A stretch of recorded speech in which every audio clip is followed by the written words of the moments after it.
8 বছর পর এসে কিন্তু একদম একটা চেঞ্জড ভার্সন দেখলাম আমাদের ইন্ডাস্ট্রির। ভালোবাসা সেটাই যেটা দীর্ঘদিন থাকে, জেনে বুঝে বিয়ে করেছে, সেই বিয়েও টেকেনি 3 মাস। অনেকবার ভাই, ফুলের হিসাব আমার নেই। আমি কতখানি চাই আপনার সঙ্গে থাকতে, এটা খুব গুরুত্বপূর্ণ। এই যে কথায় কথায় চলে যাব, ছেড়ে যাব। চলছে ঢাকা আন্তর্জাতিক ফিল্ম ফেস্টিভ্যাল। আজ এখানে প্রদর্শিত হবে সওয়াতে জবা। কথা বলবো প্রযোজক, পরিচালক এবং অভিনেত্রী কুসুম শিকদারের সাথে। কুসুম, কেমন আছেন? চিত্রনাট্যকার, শরতের জবার, 4 in 1। একসাথে এত প্রতিভা, যেহেতু আপনি বললেন যে 4 in 1, এই প্রতিভাগুলো আপনি কবে থেকে ধারণ করেছেন? প্রযোজক হিসেবে শরতের জবা প্রথম, নির্মাতা হিসেবেও শরতের জবা প্রথম, চিত্রনাট্যকার হিসেবেও ইনফ্যাক্ট প্রথম, যদিও আমি লেখালেখির সঙ্গে তো যুক্ত অনেক বছর ধরে। এই তো। শরতের জবা, আমি একটু শরৎকাল নিয়ে বলতে চাই। আসলে শরৎকাল আপনার কেমন লাগে? শরৎকাল আমার সবচেয়ে প্রিয়, সবচেয়ে প্রিয়। অনেকে বলে শীত প্রিয়, শীতও আমার ভালো লাগে, কিন্তু শীতে একটু ডাস্ট অ্যালার্জি হয় আমার। আর শরৎ আমার সবচেয়ে প্রিয়, তারপর বসন্ত। আপনি যেহেতু বলেন শরৎ এবং বসন্ত, ছোটবেলা আসলে কি করা হতো? না, আমাদের তো ওরকম সিজন ওয়াইজ যে স্কুলে বা কলেজে ছুটি হতো তা তো না। ছুটি তো আমাদের শীতকালেই হয় সব সময়। তো শীতেই ঘুরতে যাওয়া হতো, কিন্তু ছোটোবেলায় শীত ভালো লাগতো। বড় ওই যে বললাম যে একটু একটু হাঁচি কাশি হয়ে যায় শীতকালে, আদারওয়াইজ শীতও ভালো লাগে। আর শরৎ বসন্তে কি হতো তেমন কিছু না, কিন্তু যেহেতু একটু কবিমন ছিল ভেতরে, একটু লেখক সত্তা ছিল। শরতে নীল আকাশে সাদা মেঘ, কাশ ফুল, এগুলো দেখতে ভালো লাগতো, এখনও লাগে। কুসুম শিকদারকে আমরা সবসময় বিভিন্ন ভঙ্গিমায় দেখি, বিভিন্ন লুকে দেখি, বিভিন্ন ড্রেস আপে দেখি। আসলে কুসুম কি আসলে রংধনুর মতো বিভিন্ন সময় বিভিন্ন রং ধারণ করে?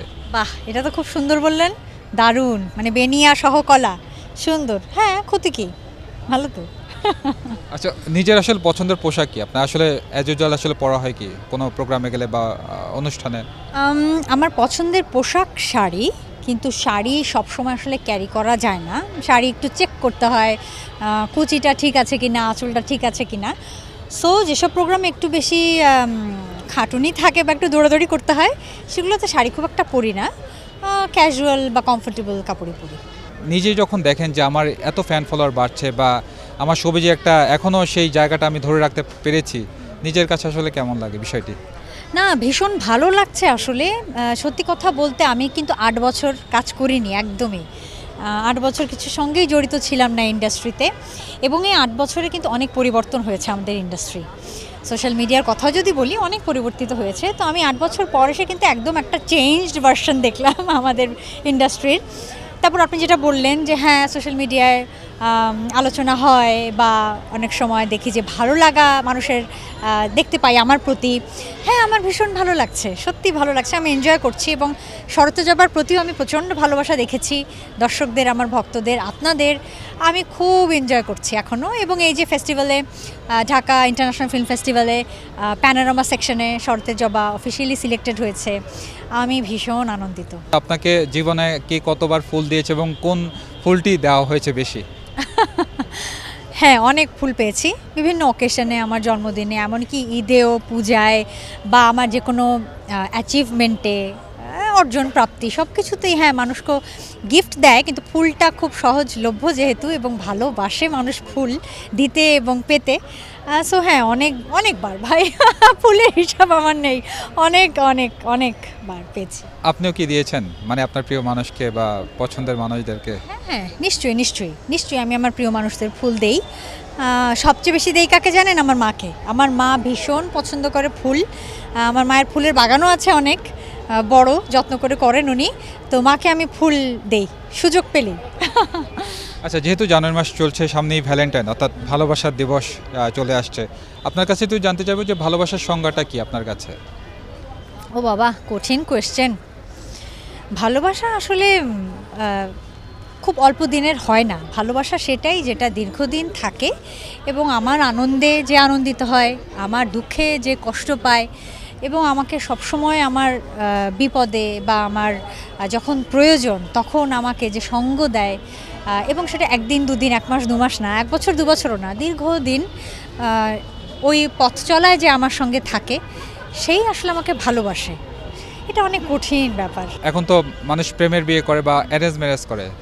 আসলে আপনার দৃষ্টিতে কোনটা মানে পরিপূর্ণতা পায় আপনার আপনার দেখা মতে আসলে কোনটা?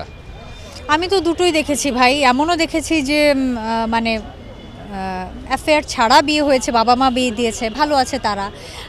আবার ভালো নেই এরকমও দেখেছি। আবার উল্টোটাও দেখেছি যে অনেক দিন প্রেম করে জেনে বুঝে বিয়ে করেছে, সেই বিয়েও টেকেনি 3 মাস, আবার প্রেমের সম্পর্ক টিকেছে অনেক বছর, এরকমও দেখেছি। এটা আসলে ডিপেন্ড করে যে আমরা 250টিরও বেশি ডিজাইন অপশন নিয়ে ওয়ালটন স্মার্ট ফ্রিজ, বোঝে আপনার প্রয়োজন। যার সঙ্গে থাকছি বা থাকার পরিকল্পনা করছি, সে আমাকে কতটুকু চেনে, বুঝে, এবং আমিও তাকে কতটুকু চিনি বা বুঝি। এটা দুটো মানুষের উপর ডিপেন্ড করে আসলে। এবং আরেকটা বিষয় খুব গুরুত্বপূর্ণ, যে আমি কতখানি চাই আপনার সঙ্গে থাকতে, এটা খুব গুরুত্বপূর্ণ। এই যে কথায় কথায় চলে যাব, ছেড়ে যাব, ভালো লাগে না, এই সেই, তার মানে আসলে আমি চাই না তোমার সঙ্গে থাকতে। হ্যাঁ, আমি বিনিময়ে তোমার কাছ থেকে কিছু চাইছি। ভালোবাসলে না, মানে ভালোবাসাটা অন্যরকম একটা অনুভূতি। এটা অনুভূতি, এবং অনুভূতির প্রকাশটারও অনেক সময় দরকার হয়।